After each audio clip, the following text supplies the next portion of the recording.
Assalamualaikum warahmatullahi wabarakatuh. Halo, selamat malam pemirsa TVRI Yogyakarta. Apa kabar Anda hari ini? Mudah-mudahan baik, mudah-mudahan sehat. Bagaimana persiapan untuk Idul Adha Anda? Waduh, belum apa-apa sudah ngomongin yang satu ini nih. Sudah ditungguin pasti ya hari raya besar kata banyak orang untuk umat Islam, dan mudah-mudahan semua persiapannya sudah lengkap, sudah siap hewan kurbannya, sudah pasti sehatkah? Nah, ini akan menjadi tema kita hari ini terkait dengan makan daging kurban yang aman, yang bebas antraks dan juga penyakit sapi lainnya. Memang kalau kita berbicara mengenai daging, selain daging ayam, daging sapi ini menjadi favorit, menjadi yang paling banyak dikonsumsi. Cuman kembali lagi kalau kita tidak tahu banyak informasi terkait dengan mengkonsumsi daging sapi yang berlebihan, itu pasti ada ya runtutan penyakitnya. Tapi ada juga nih yang mengintai terkait dengan antraks. Tapi bukan berarti kita harus takut. Kita hanya perlu waspada. Untuk itu kita akan angkat ini menjadi tema kita hari ini. Ranah publik yang merupakan kerjasama dengan Dinas Kesehatan Daerah Istimewa Yogyakarta. Baik, di studio sudah hadir dua narasumber, yang satu nanti akan berbicara terkait dengan kebijakan apa saja. Ini kan mau Idul Adha ya, artinya supaya masyarakat juga merasa aman dan juga tetap waspada.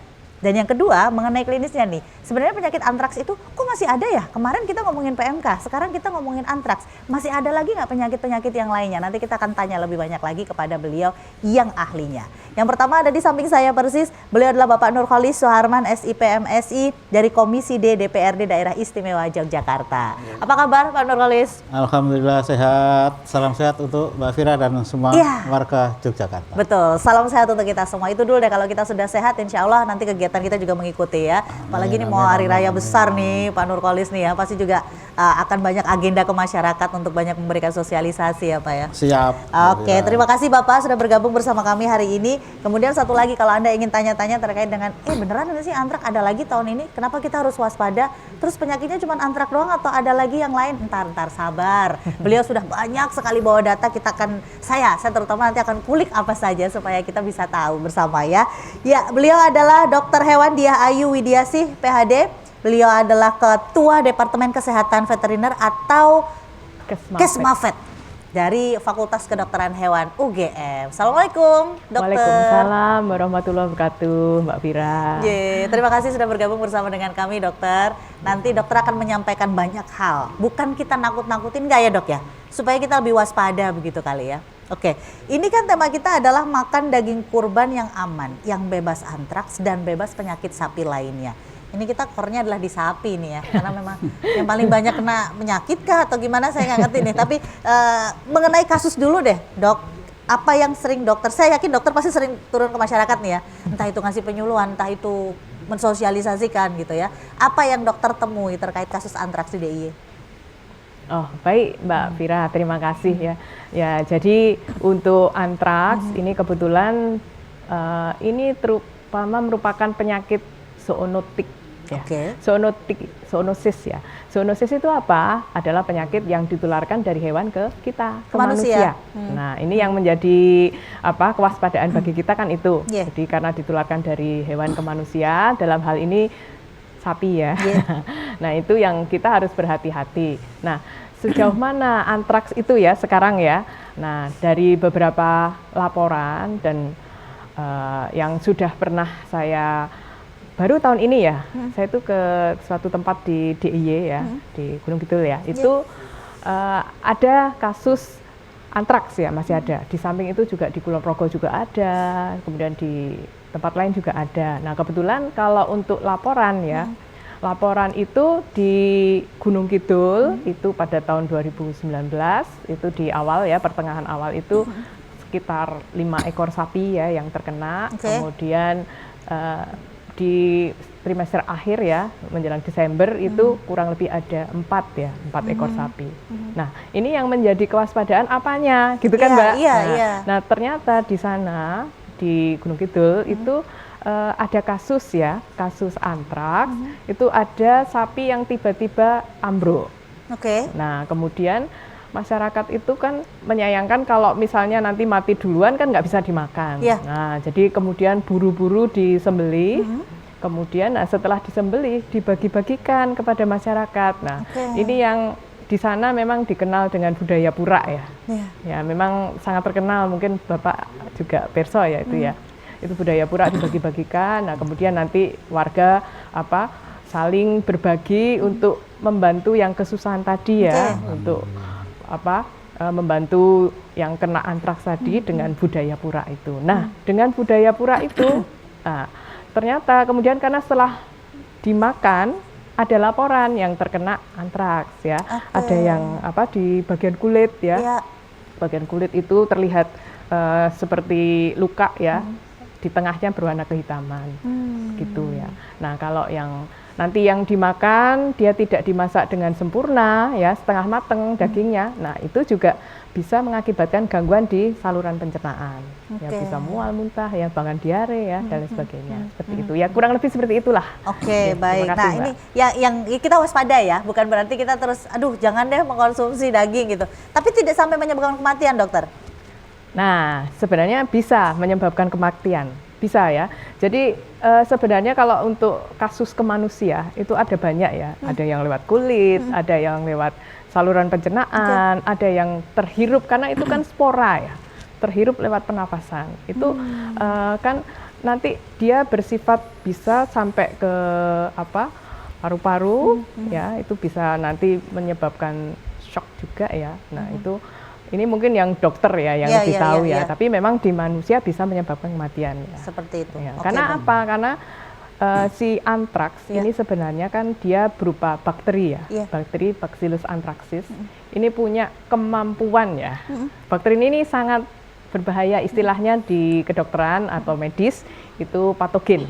Nah, itu ada toksin ya, racun yang bisa membuat itu mati. Karena ada salah satu toksin yang namanya lethal factor. Jadi faktor yang membuat lethal, yang membuat mati. Itu.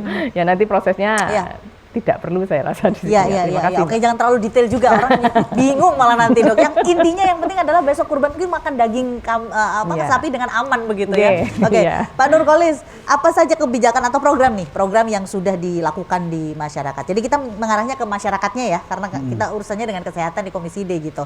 Apa saja Pak yang sudah dilakukan ke masyarakat terkait dengan antraks? Sosialisasi mungkin? Jadi gini Mbak, kalau kita bicara antraks itu kan kita bicara hewan ya. Hewan itu memang bidangnya dari Dinas Pertanian, khususnya di bidang peternakan. Ya. Saya yakin di Dinas Pertanian dan Ketahanan Pangan DIY melalui bidang peternakannya sudah memulai antisipasi. Saya sudah melihat bahwa setiap hewan kurban yang masuk ke Jogja itu sudah dengan pengawasan yang ketat. Ya, karena memang kebutuhan hewan kurban di Jogja ini memang masih memerlukan support atau supply dari daerah lain. Itu pengawasan udah ketat. Selain itu juga pemeriksaan ke kandang-kandang sapi yang ada di Jogja sendiri. Nah, itu saya sudah melihat juga aktifnya Dinas Peternakan untuk selalu memeriksa kandang-kandang sapi yang mau digunakan untuk kurban, sudah diperiksa apakah itu terjangkit penyakit apa enggak dan sebagainya. Nah, itu dari segi hewannya. Kalau dari segi masyarakatnya, kesehatan masyarakat, Dinas Kesehatan juga selalu memberikan informasi-informasi tentang gerakan masyarakat sehat atau Germas, sehingga termasuk forum-forum semacam ini kita gunakan untuk mensosialisasikan kepada masyarakat bahwasanya untuk meningkatkan kesehatan, khususnya misalnya kaitan dengan penyakit yang melalui hewan dan sebagainya, itu kan perlu kita sampaikan ke masyarakat, termasuk program seperti ini, dan juga kita selalu terjun ke masyarakat dengan beberapa sosialisasi kepada kader-kader kesehatan, kepada posyandu dari masyarakat untuk selalu menyelesaikan gerakan hidup sehat. Nah, gerakan hidup sehat adalah bagaimana kita menciptakan suasana lingkungan yang sehat, perilaku yang sehat untuk mencegah timbulnya penyakit-penyakit yang muncul dari berbagai aspek, mungkin dari lingkungan, dari makanan, dari diri sendiri juga. Nah, itu kan selalu kita sampaikan, kita selesaikan, kita selalu kerjasama, kita selalu program, saya mendorong, kami di Dewan mendorong kepada Dinas Kesehatan untuk banyak kegiatan-kegiatan ke masyarakat sosialisasi. Karena apa? dengan hadir dengan masyarakat kita bisa langsung berinteraksi, langsung bisa melihat bagaimana kondisi di lapangan. Di samping itu juga penjual yang bersifat online ya itu juga selalu kita dorong Dinas Kesehatan untuk memberikan informasi kepada masyarakat. Jadi by event, masyarakat seperti sekarang kaitan sudah mau menghadapi Idul Kurban ya itu ya kita banyak sekali mengenai kesehatan tentang kata dokter zoonosis ya. Mungkin kaitannya dengan penyakit-penyakit yang bisa ditimbulkan dari daging, mungkin daging sapi, daging kambing, domba itu apa saja itu selalu disampaikan sehingga masyarakat merasa nyaman menghadapi hari raya Idul Kurban itu sehingga nggak usah terlalu khawatir. Jadi koordinasi antara Dinas Kesehatan dan Dinas Pertanian dan Ketahanan Pangan harus selalu ditingkatkan sehingga masyarakat tetap nyaman, aman, tanpa ada keraguan untuk mengkonsumsi daging. Oke, baik. Itu seperti tema kita, makan daging kurban yang aman, bebas antrak dan juga penyakit sapi lainnya. Kalau kita ngomongin soal antraks gitu, ini kayaknya tahun lalu udah nggak ada ya, Dok ya? Atau tetap masih ada, cuman nggak di blow up aja? Langsung saya jawab ya. Boleh. Oke, jadi untuk antraks itu sebenarnya kalau di Indonesia ya, dia termasuk endemik. Oh, ada terus ya. Cuman nanti beberapa saat nanti ada laporan kasus ya, jadi ada peningkatan di mana gitu ya. Tapi itu ada terus, jadi memang kita harus berhati-hati karena dia bisa hidup lama di tanah ya, di lingkungan itu bisa ada yang 60 tahun, ada yang bisa beratus tahun ya. Nah nanti tergantung, nanti kalau pada saat dia terpapar dengan oksigen atau udara, itu nanti bisa terbentuk sporulasi. Nah sporulasi itulah yang nanti berbahaya, nanti nempel ya, nempel kemana ya, ke kita manusia, kemana, ke sapinya, atau kemana-mana ya, ke rumput ya, yang paling banyak itu rumput yang dimakan oleh sapi, itu yang nanti yang menjadi media penularan untuk antraks itu. Jadi sebenarnya kalau untuk tahun lalu nggak ada atau tahun sekarang nggak ada, karena memang tahun lalu itu kita baru banyak ya kasus-kasus penyakit sapi yang lain. Oke. Kalau untuk tahun ini seperti apa, Dok? Masih adakah penyakit-penyakit sapi yang baru? Antraks atau antraks masih ya? Antraks masih ada laporan di awal tahun, saya masih dapat laporan ya. Terus untuk penyakit sapi yang lain, ini kebetulan dunia sedang heboh terutama di Indonesia ini ya. Karena sebelumnya Indonesia itu bebas PMK. Nah, mulai tahun lalu, tahun 2022, itu dilaporkan di Jawa Timur, kemudian menyusul ke Aceh ya, itu ada kasus PMK, penyakit mulut dan kuku, foot and mouth disease ya. Itu nama kerennya ya, tapi penyakitnya sama sekali nggak keren. Nah, nama penyakitnya begitu, karena memang itu menyerang di daerah mulut ya, nanti dari mulut keluar liur leleran ya istilahnya, dari mulut hidung ya, kemudian di daerah mulut itu juga ada luka seperti sariawan, kemudian di daerah kaki teracaknya itu juga ada luka ya. Itu tahun lalu itu betul-betul heboh ya. Hampir semua peternakan khususnya itu berawal dari Jawa Timur itu banyak yang terkena dan rugi ya. Gitu. Nah, itu kalau seperti itu bahkan ada suatu daerah yang saat itu ya Idul Kurban ya, saya masih ingat ya di tempat saudara saya sampai tidak menyelenggarakan penyembelihan hewan kurban karena tidak ada sapinya. Gitu ya. Jadi PMK. Kemudian untuk tahun ini ada juga penyakit sapi lainnya yang heboh juga, itu namanya lumpy skin disease. Ini seperti apa, Dok? Jadi disingkat LSD ya. Nah, itu orang awam menyebutnya seperti lato-lato, penyakit lato-lato. Pasti bentol-bentol gitu ada di itu. Itu sudah ditemukan ada di Yogyakarta di DIY. Ada ya. Baik, nanti saya akan tanya nih mengenai penyakit viral, seviral lato-latonya. Setelah yang satu ini, ada teman-teman dari Noska yang akan memberikan satu lagi. Mengikuti perkembangan ya ternyata, supaya memudahkan mungkin untuk mengidentifikasi ini penyakit apa.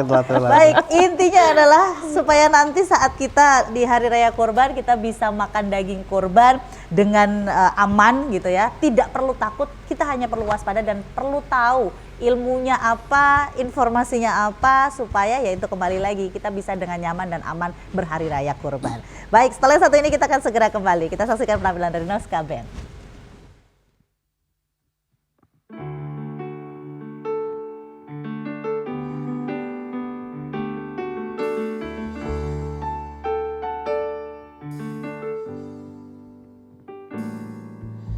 Hanya bilik bambu tempat tinggal kita, tanpa hiasan, tanpa lukisan.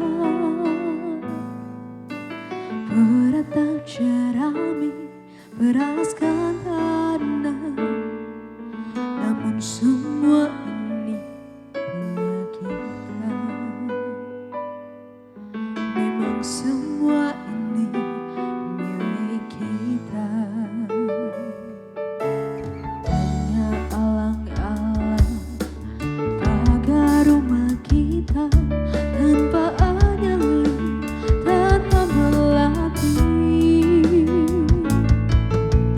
Hanya bunga bakau tumbuh di halaman, namun semua itu punya kita. Memang semua itu milik kita. Haruskah kita beranjak ke kota yang penuh dengan tanya? Lebih baik di sini, rumah kita sendiri. Segala nikmat dan anugerah yang kuasa, semuanya ada di sini.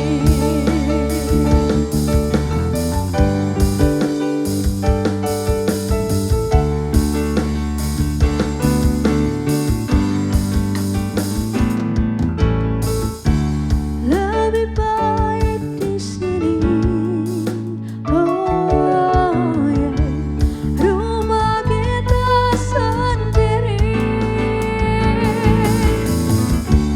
Segala nikmat dan anugerah yang kuasa, semuanya ada di sini. Rumah kita.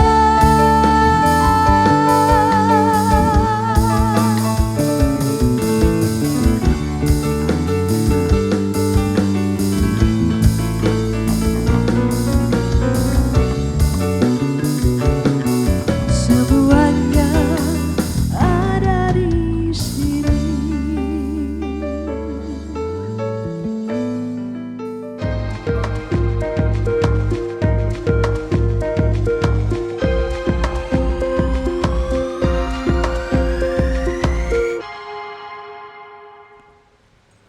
Ya, Anda masih di ranah publik dan kita masih membahas mengenai makan daging kurban yang aman, bebas antraks dan juga penyakit sapi lainnya.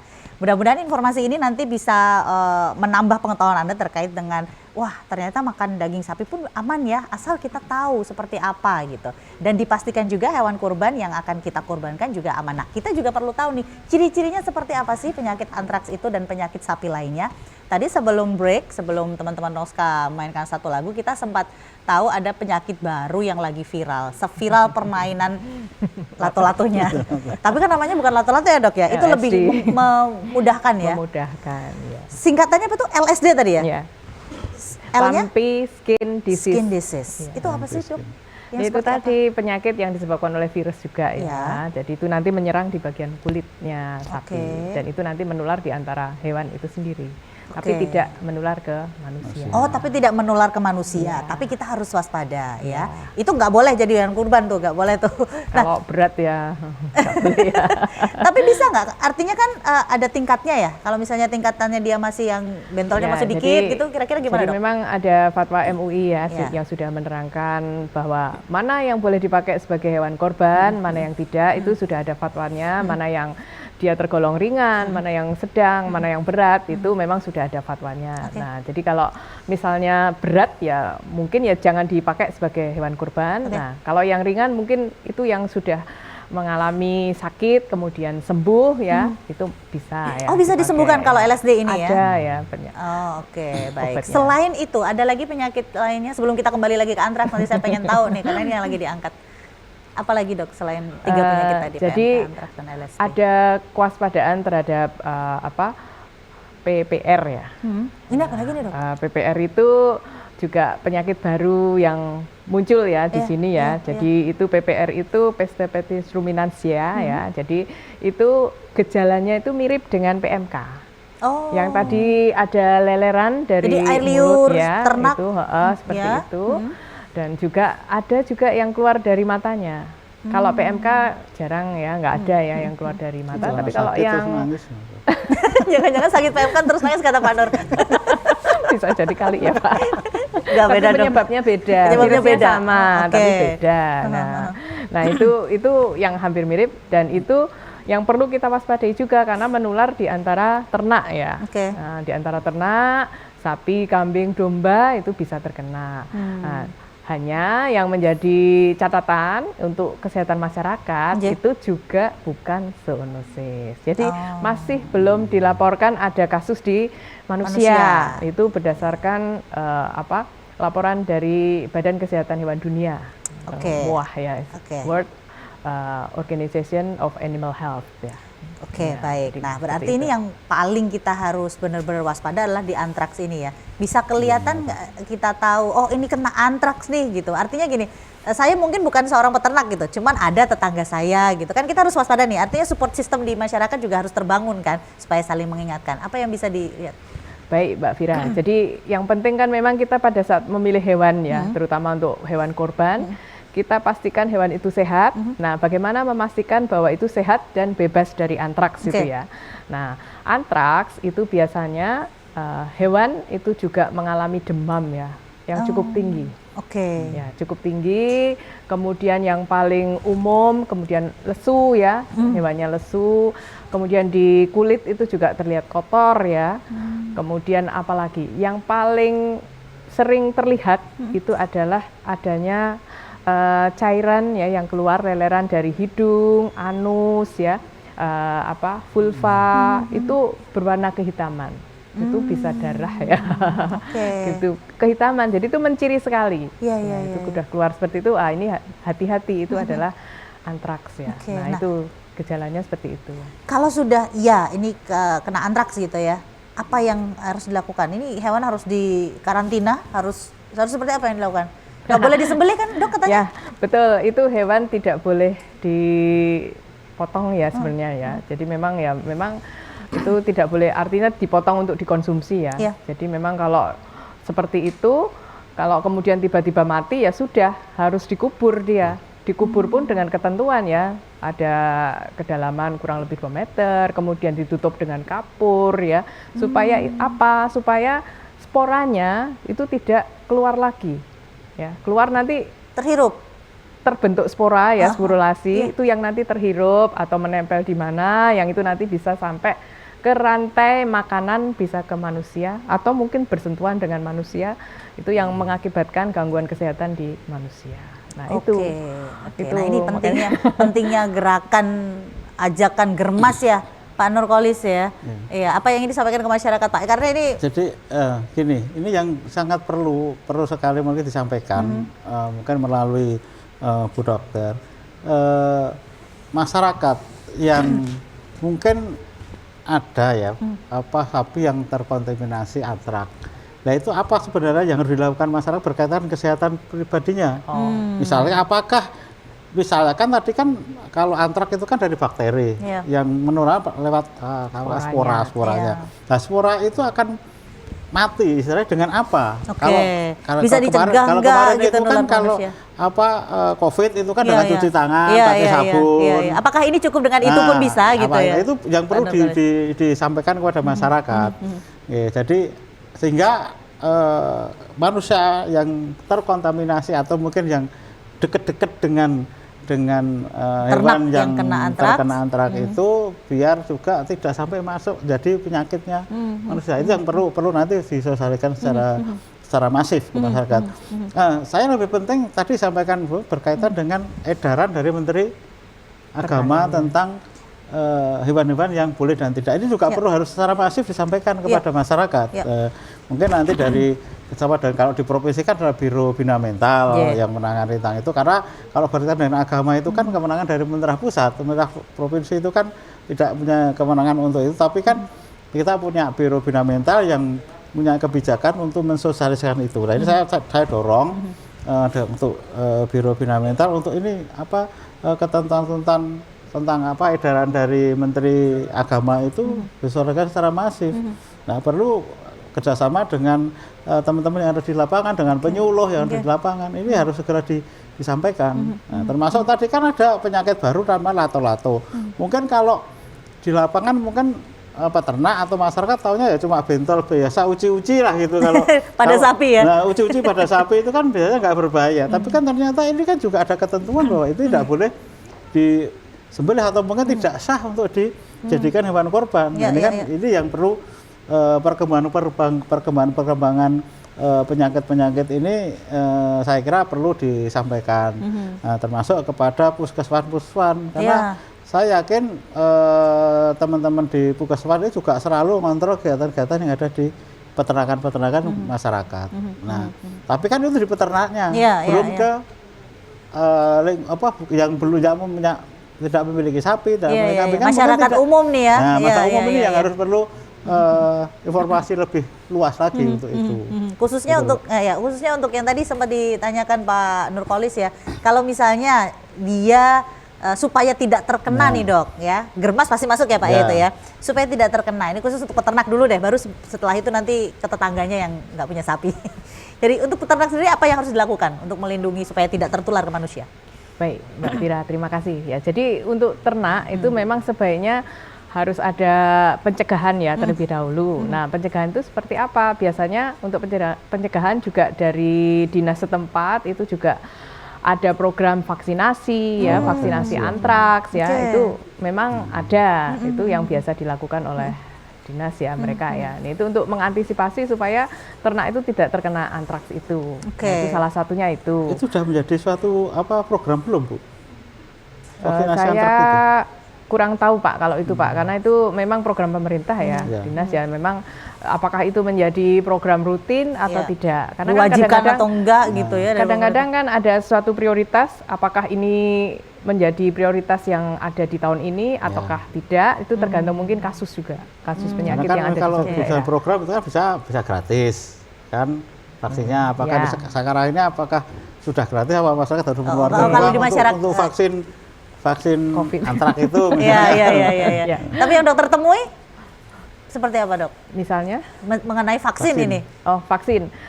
Seperti yang sudah ada kasus itu ya, kemudian untuk daerah-daerah yang belum terkena itu ya kemudian mereka ya kemudian melakukan vaksinasi. Tapi masih mandiri ya? Ya, enggak, dari dinas. Oh, dari dinas? Iya, dari dinas. Iya, memang dari dinas kemudian langsung bergerak kan untuk melindungi populasi ternak yang ada di sana. Karena memang kan itu juga untuk kepentingan masyarakat juga ya. Gitu. Salah satunya adalah dengan vaksin. Salah duanya Dok? Ini kan salah satunya. Yang kedua maksudnya? Nah, salah duanya ya mungkin karena tadi saya katakan ya dari media ya, media rumput ya. Nah, rumput itu juga sebagai media penular ya, itu jadi makanya untuk rumput itu juga diperhatikan bagaimana supaya tidak menjadi media penular. Itu memang sebaiknya karena ini nanti dia bisa menempel kemana-mana. Nah, kan kalau dari rumputnya tidak bisa diapa-apakan ya, itu nanti ke misalnya ya untuk ke daging misalnya ya, itu kan nanti dari rumput ke sapi, terus sapinya menjadi daging gitu ya. Nah, dagingnya itu juga harus melalui proses pengolahan yang benar. Nah, jadi daging itu harus dimasak dengan sempurna ya. Jadi misalnya dipanaskan itu juga harus kurang lebih 95 derajat Celcius. Berapa ya. lama tuh, Dok? Ya, tapi agak lama ya, agak lama ya. Tapi kalau misalnya direbus ya, direbus itu untuk menghancurkan spora itu harus lebih dari 121 derajat Celcius ya. Ke situ ya. Itu kurang lebih 30 menit aja sudah nggak apa-apa. Iya, iya, Karena sporanya itu ya yang harus diinaktifkan lah Ya, istilahnya ya. seperti itu. Nah, itu selain mengolah daging juga mungkin dari tadi yang disampaikan Pak Nurkolis. Pak Nurkolis ya, bagaimana menjaga gerakan sehat ya yang ada di masyarakat itu sendiri. Seperti di peternaknya itu sebelum mengolah ya dan setelah mengolah daging yaitu harus mencuci tangan juga, itu harus Oke. ya dengan desinfektan, dengan sabun ya dan lain sebagainya, itu juga wajib. Itu harus dibiasakan lah seperti itu, karena itu juga menjadi salah satu penunjang agar tidak terkena zoonosis atau antraks ini.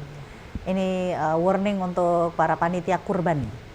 Oh betul, Iya kan? ya, Iya, Dok, saya ya? selalu ya. Jadi kalau sosialisasi ke masyarakat, bagaimana dari yang jagalnya sendiri, Ya. kemudian yang mencacah daging ya, yang memotong-motong daging, Ibu-ibu biasanya tuh. iya ibu-ibu itu harus juga memperhatikan telenannya harus bersih ya, kemudian memakai APD yang diperlukan ya, sepakat ya, ada Ya, sarung celemek ya, sarung tangan. celemek ya, kemudian kalau perlu pakai hairnet ya, Iya. kalau perlu pakai sepatu boot ya dan lain sebagainya, itu yang memang untuk menjaga kita sendiri ya, supaya tidak terkena zoonosis itu. Oke, itu adalah Gitu ya, cara-cara supaya tidak menular kepada manusia. Saya ke Pak Nurkolis ini udah banyak informasinya nih Pak ya. Berarti ini harus ada informasi yang menurun ke masyarakat, ke kader nih Pak. Kembali kader kesehatan yang ada di masyarakat. Seperti apa Pak Nurkolis melihatnya? Ya, jadi gini, memang kalau kita bicara gerakan hidup sehat, itu memang kader ini menjadi ujung tombak bagi dinas kesehatan dalam menyampaikan informasi-informasi berkaitan kesehatan masyarakat. Ya, jadi memang ya inilah hebatnya kader. Semua harus tahu, semua harus paham ya Pak. Harus paham tentang semua penyakit, baik penyakit manusia atau penyakit yang menular melalui hewan. Nah, semacam ini memang saya berharap informasi-informasi tentang ini kekinian yang mungkin yang kita hadapi ke depan ini berkaitan dengan korban. Nah, ini memang kader-kader juga harus bisa tanggap terhadap penyakit-penyakit yang timbul akibat makan daging lah itu yang mungkin terkontaminasi penyakit. Nah, ini memang perlu ditambahi bekal informasi. Dan nanti di kesehatan saya kira bisa memberikan informasi kepada teman-teman kader kesehatan yang ada di bawah untuk antisipasinya. Ya, sekali lagi memang jadilah saya juga kadang-kadang juga kasihan juga teman-teman kader itu. Kenapa Pak Nurkolis? Ya karena kan hampir semua informasi dan beban itu kan dari teman-teman kader kan gitu. Karena mereka yang langsung terjun ke lapangan dan ketemu sama masyarakat. Mereka kan yang langsung menemukan langsung dengan masyarakat, karena kan kalau puskesmas fase pertama itu kan juga mereka melalui kader baru ke mereka. Tapi kan karena tenaga yang ada di puskesmas itu juga tidak bisa langsung sampai ke bawah. Ya, kader-kader inilah yang menjadi sekali lagi ujung tombak dalam rangka sosialisasi maupun informasi-informasi yang harus segera ditangani oleh dinas kesehatan. Nah, inilah yang sekali lagi ya mohon perhatian juga untuk dinas kesehatan terhadap kader-kader kesehatan ini. Perhatian maksud ya insentifnya mungkin bisa ditambah, perlengkapan kegiatan ada di posyandu itu juga harus kapasitasnya juga harus ditambah, banyakin pelatihan ini yang harus saya selalu bicara Pak kader ini adalah ujung tombak dalam rangka kesehatan masyarakat. Maka ini menjadi suatu perhatian yang sangat serius bagi Dinas Kesehatan Provinsi. Mereka adalah penyampai informasi nih dari seperti Bu Dokter gitu ya ke masyarakat. Nggak mungkin ya Bu Dokter tiap rumah didatengin kan, nggak mungkin ya. Informasi dari kader itu informasi dari dua arah loh Pak.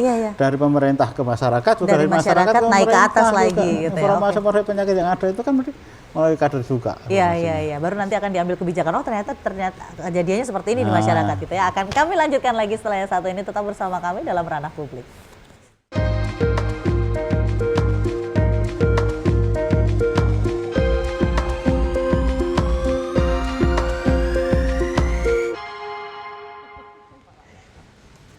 Ya baik, terima kasih Anda masih bersama kami. Ranah publik, makan daging kurban aman bebas antrak dan juga penyakit sapi lainnya. Sekali lagi kita tidak ingin menakut-nakuti, tidak, tapi ingin supaya masyarakat semakin tahu, semakin paham bahwa di kondisi saat ini di daerah istimewa Yogyakarta mau tidak mau tetap masih ada dan ditemui gitu ya dok ya, penyakit-penyakit yang ada pada sapi. Tapi tadi dokter sudah menyampaikan banyak hal bahwa kita bisa mencegahnya. Salah satunya tadi dengan vaksin gitu. Saya mau ngomong imunisasi loh dok, dengan vaksin gitu ya.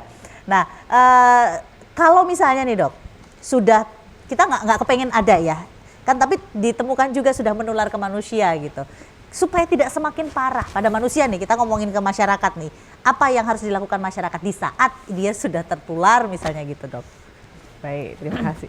Jadi kalau misalnya ya di suatu daerah ada temennya yang kena misalnya kena antraks, mungkin di kulitnya ya sudah ada gejala, itu ya jangan deket-deket lah. Oke. Itu kan kalau yang di kulit itu bersentuhan dengan itu juga bisa tertular juga ya. Jadi memang kita sebagai manusia ya, sebagai orang yang dekat ya, bertetangga dengan yang terkena antraks itu ya sebaiknya itu tadi menjaga kebersihan diri, kesehatan diri ya, itu dengan sebaik mungkin. Itu saja ya.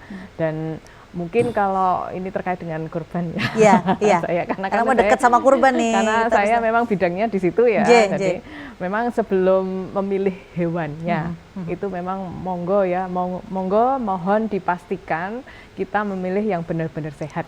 Itu saja.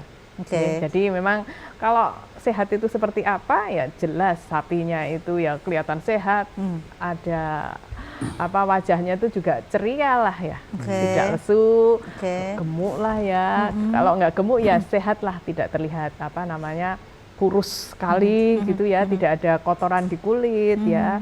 Kemudian dari mata itu juga tidak ada kemerahan atau pucat ya, seperti itu. Tidak keluar air matanya juga. Ya, seperti itu gambarannya, tidak ada leleran lagi, seperti itu tadi. Itu yang penting itu, karena dari ini terkait fisik, dengan kurban ya tadi. Iya. Artinya dari fisik masyarakat umum yang tidak terlalu paham, kalau dokter kan paham banget nih ya, begitu ngelihat buka mulutnya, ini penyakit ini nih gitu tahu ya. Tapi kalau masyarakat umum bisa melihat hanya dengan fisik tadi saja. Ya, jadi kalau misalnya dari fisik seperti itu, tapi nanti juga hati-hati. Nah, apalagi nih? Kadang-kadang kan sapi sehat ya, itu nanti kalau di korban banyak sekali. Tadi yang saya lupa menyebut ada lagi penyakit cacing hati. Gitu, penyakit Pak. sapi, Iya, kan di korban itu setiap kali disembelih, nanti di hatinya ditemukan cacing hati. Itu banyak juga. Karena kita nggak bisa ngelihat secara fisiknya ya. Nah, itu kadang-kadang secara fisik dia sehat, kecuali yang memang dia terinvestasi akut ya, atau berat ya, penyakit cacingnya itu berat, jadi nanti kelihatan kurus, itu memang menandakan ada cacingnya ya, cacingan lah ya gitu ya. Nah, kalau yang biasa-biasa saja itu nanti begitu disembelih sudah ada hatinya kita sayat, itu nanti keluar ya cacing daun ya, bentuknya seperti daun gitu, itu namanya fasciola. Nah, itu meskipun begitu, itu nanti kita boleh nggak mengkonsumsikan gitu toh pertanyaannya? Iya, pertanyaan dagingnya terus gimana, kan itu di hati? Ya di hati, dagingnya tidak apa-apa, silahkan dikonsumsi. Hanya hatinya ini yang kena itu disisihkan saja, diafkir. Istilahnya diafkir. Diafkirnya bagaimana? Yaitu harus dikubur lagi itu tadi. Dengan kedalaman tertentu yang tadi dokter sampaikan. Jangan dibuang sembarangan. Kalau dibuang sembarangan kan itu cacing ya. Itu nanti keluar, itu nanti ketemu lagi media yang bisa dia membuat menjadi dewasa, karena itu masih belum bentuk dewasa ya, nanti itu ada siklusnya, itu bisa nanti kembali lagi ke sapi lagi dan lain sebagainya, bisa ke manusia, kemakan. Tapi nggak masalah ya sebenarnya, hanya etika ya kalau untuk manusia ya. Nah, kalau manusia jarang yang terkena lewat daging ya, lewat hatinya. Jadi kadang-kadang di hati yang sudah terkena itu ada bungkul-bungkul keras ya. Jadi kalau dimakan juga terasa nggak enak ya. Itu memang sebaiknya ya dibuang saja. Artinya kalau menemukan hal-hal seperti itu tidak perlu khawatir, karena dagingnya masih aman untuk dikonsumsi. Nggak apa-apa, ya. silahkan dikonsumsi ya. Supaya masyarakat tidak terlalu ketakutan, karena takut masih ada antraks, masih ada PMK, masih ada ini gitu ya. Hati. Iya gitu ya. Saya dapat daging sapi ini, harus saya apakan? Tadi dokter katakan direbus aja cukup. Ya. Dengan sekian derajat gitu ya. Ya, pokoknya memang aturan umum ya. Iya. Ini ada aturan umum untuk pangan asal hewan. Ya. Pangan asal hewan itu termasuk daging ya. Oke. Di dalamnya itu memang diusahakan kita harus mematuhi apa yang disebut dengan danger zone ya. Iya. Nah, danger zone itu artinya kita memasak di atas suhu 60 derajat Celcius ya. Oke. Atau kita dinginkan di bawah 5 derajat Celcius. Oh, Ya, jadi di jadi- freeze tuh nggak masalah tuh? Apa? Itu untuk penyimpanan, Untuk penyimpanannya? itu nanti di bawah 5 derajat Celcius. Jadi di bawah itu untuk menginaktifkan ya Oke. mikroorganisme. Nah, nanti Oke. kalau dimasak di atas 60 derajat Celcius itu mungkin sudah cukup. Tapi untuk kasus-kasus tertentu ya seperti antraks tadi lebih panas lagi. Oh, oke, Gitu ya. baik. Misalnya, Ya. Harusnya seperti kalau ada buku panduannya gitu ya Pak Nurkolis, artinya ada ya kalau Bu ya? di Dinas Peternakan DPKP DIY ada lah. Ada ya. Dan Iya. itu setiap panitia kurban harusnya punya tuh ya. Ada, dan kami kan selalu setiap tahun, kebetulan dari Fakultas Kedokteran Hewan itu kan kami bekerja sama dengan Dinas Pertanian dan Ketahanan Pangan DIY ya. Iya, iya. Itu kami selalu merekrut mahasiswa dan juga tenaga pemeriksa. Kebetulan tahun ini bekerja sama dengan dokter hewan ya seluruh DIY. Ini nanti yang menerjunkan pemeriksa ke setiap wilayah yang ada di DIY. Oke. Ini Iya. khusus waktu kurban aja. Iya, kursus korban, tapi bertahun-tahun sudah kami jalani seperti ini. Termasuk ke pedagang-pedagang yang menjual apa namanya Itu otodidak. nanti dengan dinas itu Jadi kalau penjual itu, kurban. ya. Oke, baik. Itu dukungan dari akademisi ya. Iya. Seperti itu ya. Oke, Pak Nurkolis melihat apa yang sudah dilakukan. Ini kan Bapak sambil dengar-dengar nih. Oh, ternyata di masyarakat seperti ini ya gitu. Apa yang disampaikan, Pak? Jadi gini, Mbak.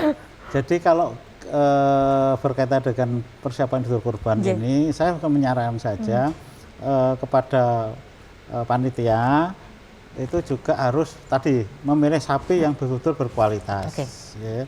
Dan saya rasa kalau untuk ibadah itu biasanya harga itu kan nggak masalah. Iya. Nah, itu monggo yang berkualitas dan saya juga mengimbau kepada peternak dan pedagang, Ya. pedagang ternak, pedagang sapi, pedagang kambing, juga tolong kalau memang itu memang baru kondisinya tidak sehat, karena saya yakin peternak dan pedagang itu apal apa Betul. sapi atau hewan Betul. itu ini sehat atau enggak itu apa. Betul. Tolong juga jangan dipaksakan untuk Dijual. disehatkan dulu, koordinasi dengan puskeswan. Saya kira di sana juga akan dilayani sampai sehat. Kalau memang sehat layak untuk dijual, mumpung dijual. Sehingga biar semua sama-sama nyaman kan Ya, gitu. ya. Yang jual juga berkah, yang akan beribadah berkorban juga berkah kan gitu. Ini saran saya demikian. Dan juga saya berharap koordinasi antara Dinas Peternakan dengan penyuluh-penyuluh agama yang ada di lapangan. Oke. Nih, ini perlu sekali koordinasi berkaitan dengan tadi ada brosur-brosur atau penyuluhan-penyuluhan berkaitan Ya, dengan buku panduan ya Pak ya paling nah, tidak buku ya. panduan atau mungkin ya buku panduan atau apa yang bisa memberikan pencerahan kepada panitia kurban maupun masyarakat Ya. bagaimana mengkonsumsi hewan kurban yang baik kan gitu. Karena memang tadi disampaikan yang penting kalau dimasak dengan suhu tertentu semua kan jadi aman. Tapi kan sekarang masyarakat itu kan tradisinya juga orang setengah mateng senengannya kan gitu. Nah, itu kan berarti kan perlu juga disampaikan. Kalau memang betul sehat saya kira juga baik, tapi kan bagaimana mengkonsumsi daging yang baik dan sehat itu menjadi suatu tanggung jawab kita bersama untuk kita berikan kepada masyarakat. Yap. Ya.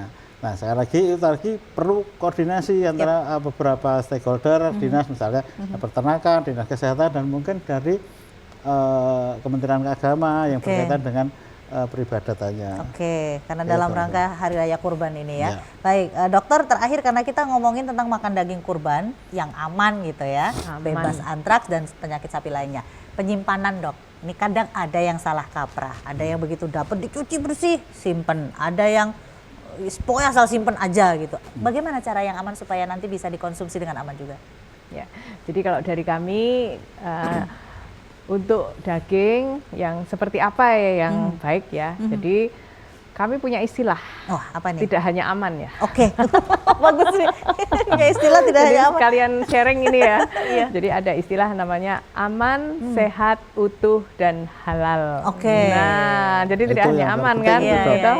Kita sudah pernah mendengar ya Pak ya. Harus Iya, penting iya, itu iya. disampaikan Nah, kepada jadi masyarakat. aman memang memang aman untuk kita konsumsi, bebas dari penyakit ya, sehat, tentu saja berasal dari hewan yang sehat ya, Iya. dan utuh itu tidak dicampur dengan zat yang lain. Oke. Nah, kemudian yang halal tentu saja melalui penyembelihan yang halal ya. Iya. Utuh itu kan kadang-kadang kalau utuh itu kan ada yang dicampur ya, daging sapi dengan daging babi, itu sudah tidak utuh lagi. Atau juga itu namanya dengan pemalsuan juga hampir sama. Iya, Itu iya, seperti itu. iya, Jadi iya. ditambahkan zat lain menjadi tidak utuh lagi. Oke. Jadi asuh, aman, sehat, utuh dan halal. Oke. Nah, bagaimana supaya daging kurban itu tadi penyimpanannya toh Ya. kita bisa masih mendapatkan manfaat ya dari daging kurban itu? Ya sebaiknya daging kurban itu tidak dicuci.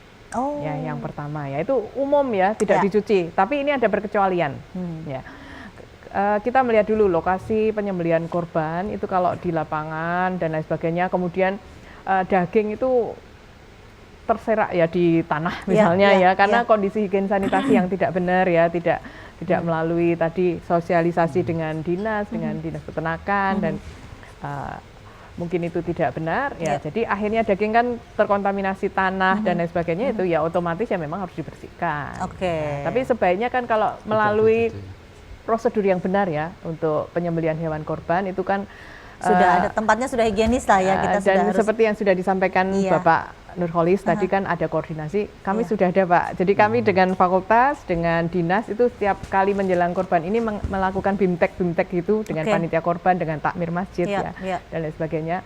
Nah itu kalau seperti itu penyembelihannya dilakukan dengan baik ya, dengan benar, itu tidak perlu dicuci, kemudian langsung dimasak bisa ya.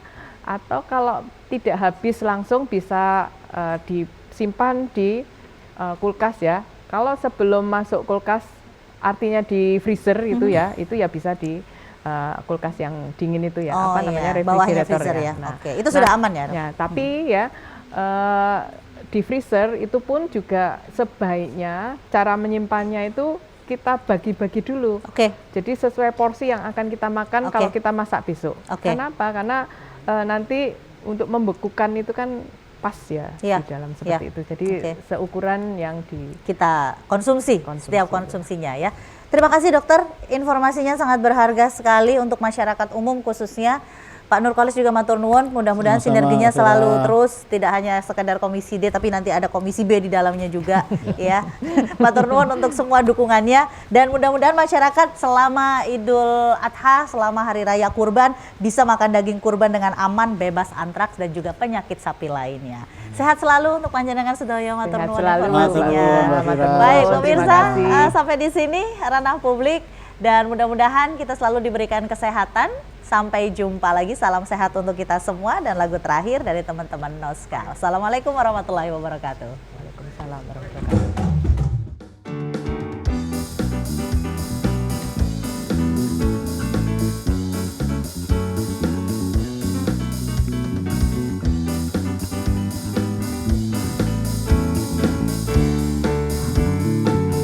Mentari terbenam, temani dalam kesendirianku, temani aku dalam kepedihan ini.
Waduh.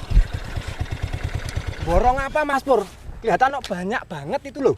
Waduh, kamu tuh makannya yang update. Ini loh, saya tuh lagi borong susu formula.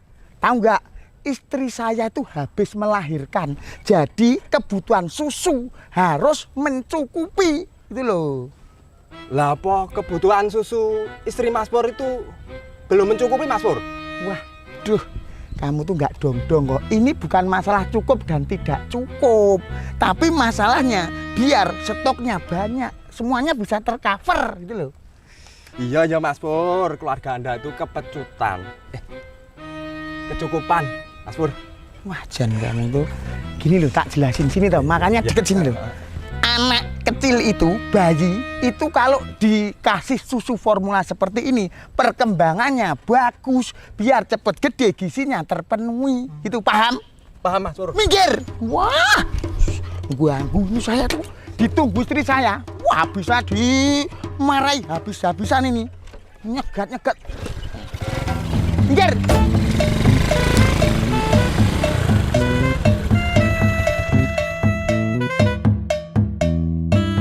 Kemana Thomas? Dari tadi suruh beli susu ya nggak pulang-pulang. Iki lho anak wes nangis, belum minum. Wah, ngelak. Mesti ditinggal mancing. Awas mengko nek bali. Rasakno.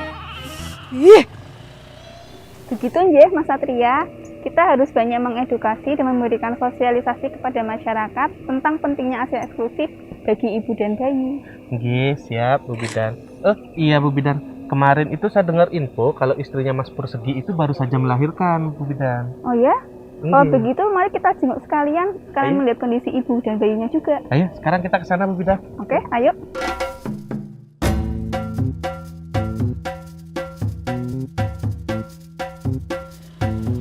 Mas, sampean iku ngen saka ngendi wae to?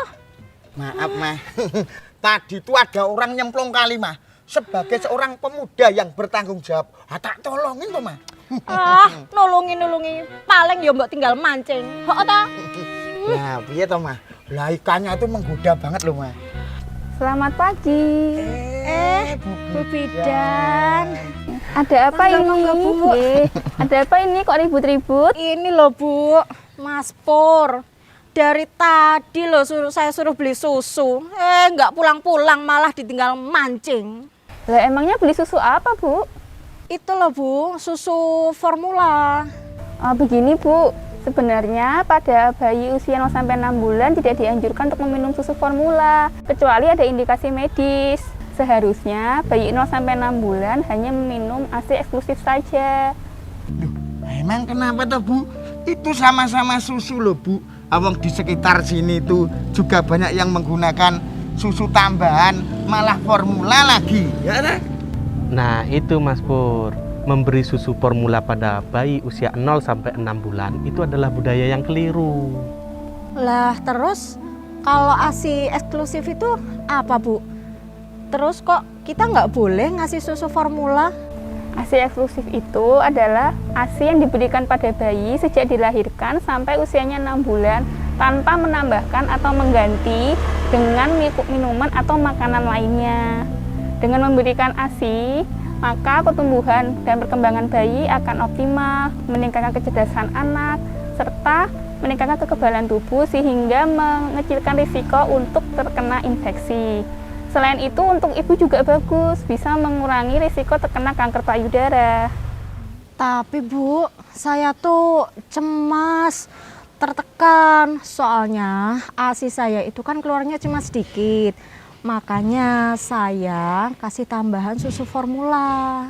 Nah, ada beberapa faktor Bu yang menyebabkan ASI hanya keluar sedikit. Antara lain, kondisi psikis ibu yang tertekan, stres, cemas, atau depresi, kurangnya intensitas menyusui, posisi menyusui yang kurang tepat, serta pemenuhan gizi ibu menyusui yang kurang optimal.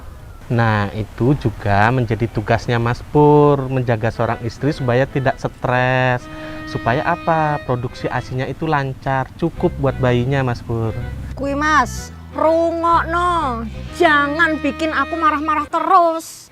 Iya, Ma, maaf. Oh iya, tadi katanya Mas Pur beli susu. Boleh saya lihat? Oh, ini. Nah, Walah, piye to Mas Pur? Ini kan susu khusus lansia, Mas Pur. mosok sih, Pak? Mas Pur. Nah, tadi Mas Pur sudah tahu kan apa itu ASI eksklusif? Ayo, mari sama-sama kita mengajak warga dan masyarakat lainnya untuk ikut serta melaksanakan dan mensukseskan program ASI eksklusif.